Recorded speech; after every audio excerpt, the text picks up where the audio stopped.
Assalamualaikum warahmatullahi wabarakatuh.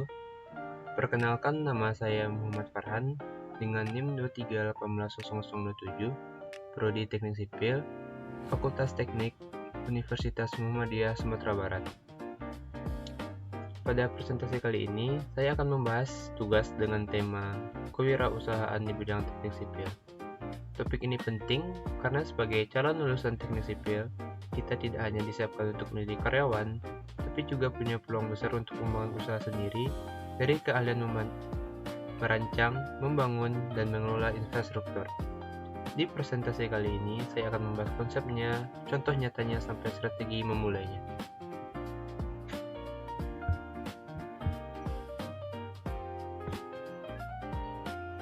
Yang pertama, ada pengertian kewirausahaan.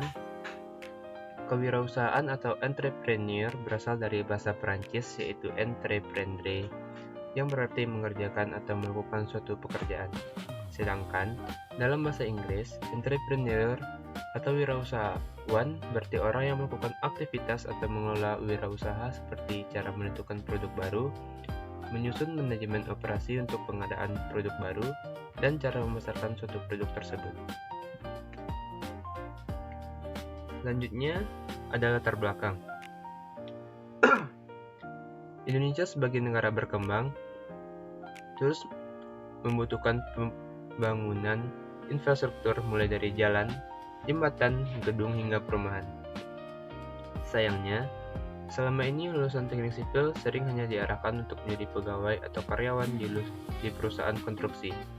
Karena itulah, penting bagi kita sebagai mahasiswa teknik sipil untuk memahami peluang kewirausahaan di bidang ini sejak sekarang.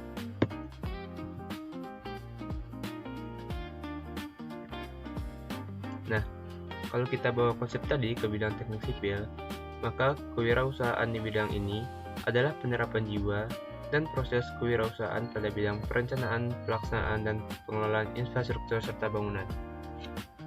Kewirausahaan di bidang teknik sipil merujuk pada aktivitas mendirikan atau mengelola bisnis yang berfokus pada pembangunan infrastruktur, pengelolaan properti, dan perdagangan material bangunan. Sebagai bagian dari sektor konstruksi, teknik sipil memainkan peran penting dalam pembangunan dan pengembangan lingkungan fisik di sekitar kita. Sektor konstruksi juga merupakan sektor yang paling berkembang di dunia, dengan permintaan tinggi terhadap pembangunan gedung, jalan, dan infrastruktur lainnya.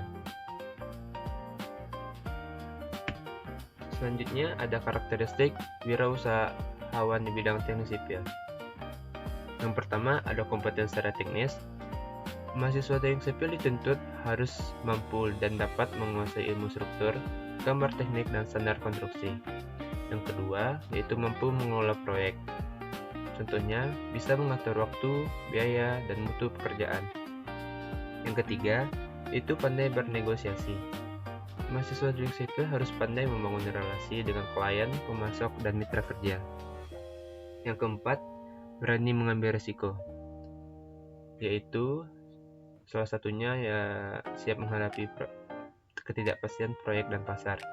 Yang kelima, inovatif. Lulusan teknik sipil harus mencari metode atau material konstruksi yang lebih efisien di dunia kerja saat nanti. Yang terakhir yaitu berjiwa kepemimpinan. Mahasiswa teknik sipil mampu memimpin dan mengarahkan tim kerja di lapangan. Sekarang, apa saja sih peluang usaha yang bisa dijalankan di bidang teknik sipil? Cukup ada banyak peluang, salah satunya. Yang pertama ada kontraktor atau pemborong, yaitu jasa pelaksanaan pembangunan rumah, ruko, dan gedung. Yang kedua ada konsultan perencana, yaitu jasa desain, struktur, arsitektur, dan gambar teknik. Yang ketiga ada konsultan pengawas atau MK, yaitu jasa pengawasan mutu dan progres konstruksi. Yang keempat ada rental alat berat, contohnya penyewaan alat berat dan alat konstruksi lainnya. Dan yang terakhir ada toko atau distributor material, yaitu penjualan bahan bangunan seperti semen, besi, dan alat atau bahan proyek lainnya. Contoh kewirausahaan di bidang teknik sipil. Yang pertama, ada skala besar. Contohnya perusahaan BUMN seperti Waskita, Wijaya Karya, Adhikarya, dan PP, yang awalnya bermula dari usaha jasa konstruksi, kemudian tumbuh menjadi kontraktor nasional. Ada juga perusahaan konsultan struktural MEP swasta yang menangani proyek gedung tinggi serta pengembang properti atau developer yang membangun perumahan dan kawasan komersial.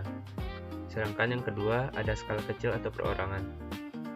Ini yang lebih realistis untuk kita mulai sebagai mahasiswa atau lulusan baru. Misalnya, mahasiswa teknik sipil membuka jasa gambar atau desain rumah secara freelance lewat media sosial, usaha kontraktor renovasi rumah skala kecil menengah, toko material atau rental alat berat di tingkat kecamatan, sampai jasa konsultasi RAB atau rencana anggaran biaya untuk pemilik rumah pribadi.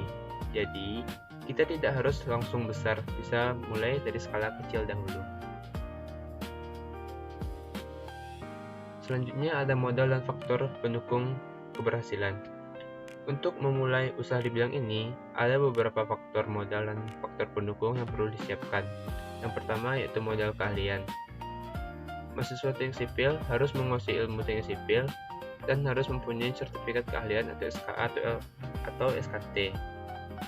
Yang kedua, ada modal finansial, yaitu dana untuk alat berat, bahan, peralatan, dan operasional awal untuk membuka usaha. Yang ketiga, modal relasi, yaitu membangun jaringan dengan klien, pemasok, dan sesama praktisi. Dan yang terakhir ada legalitas usaha.